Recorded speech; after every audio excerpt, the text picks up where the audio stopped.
ये आदमी अपनी बीवी के साथ मोहब्बत करता है और बीवी को कहता है मैं तुम्हारे लिए हर चीज़ लेके आऊँगा, और फिर अपनी बहू के साथ उसको पीछे के हालात नज़र आते हैं। वो कहता है तुम्हारे पति ने जो हार दिया था वो माई के घर दे गई है। बाबूजी कहते हैं कि मैं नहीं पीऊँगा, मैं ना ही मैं खाऊँगा। और फिर उसकी बीवी को उसका गुस्सा आता है। फिर नीचे से दूसरा बेटा आता है और कहता है गौतम जी आए हैं।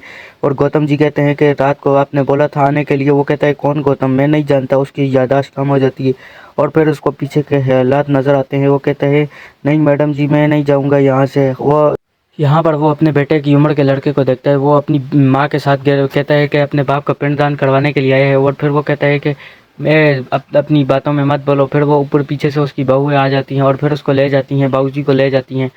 और फिर उसके पूरा ख़ानदान आ जाता है। और फिर वो गंगा जी में यहाँ पर वो किसी पूजा के लिए आए होते हैं।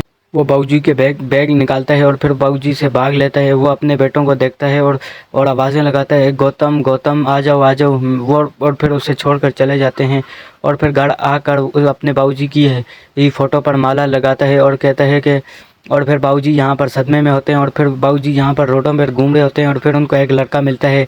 लड़का कहता है कि भाऊजी यहाँ पर आज आए हैं तो आप आए हैं तो पैसे लगेंगे आवाज़ लगाने के। फिर वो भाऊजी उसको अपना बैग दिखाता है और कहता है कि ये ले पैसे। और फिर भाऊजी को कहता है कि इस तरह आवाज़ लगाओ अपने बेटे को ढूंढने के लिए।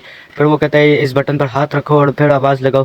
फिर वो अपने बेटों को आवाज़ लगाता है और फिर लड़का पैसे निकाल लेता है। और फिर लड़का भाऊजी को कहता है हो गया बस हो गया बस हो गया।